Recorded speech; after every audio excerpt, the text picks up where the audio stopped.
Ba cho làm. Ba, no, it's usable. I can show you. Nói cho chị làm, cho chị làm. Today is chị Maxie. I'm gonna show Jeje. How big?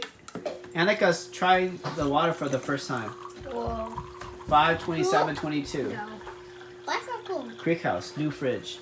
You say you Where's want the ice?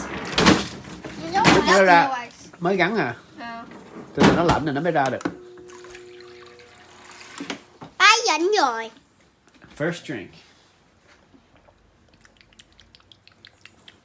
Tastes a little bit like plastic. Oh. Tastes too clean. Nói. Out of my backpack. Here, Mexican on my wall. I'll punch you in the goose. I will punch you in the goose. Khai, thử nước không? Painful. Yeah, I'll Nè thử đi.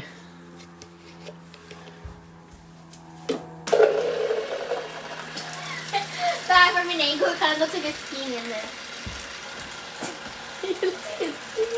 Is there ice? No. No. Không có nước đá. Nước đá nằm trong lệ.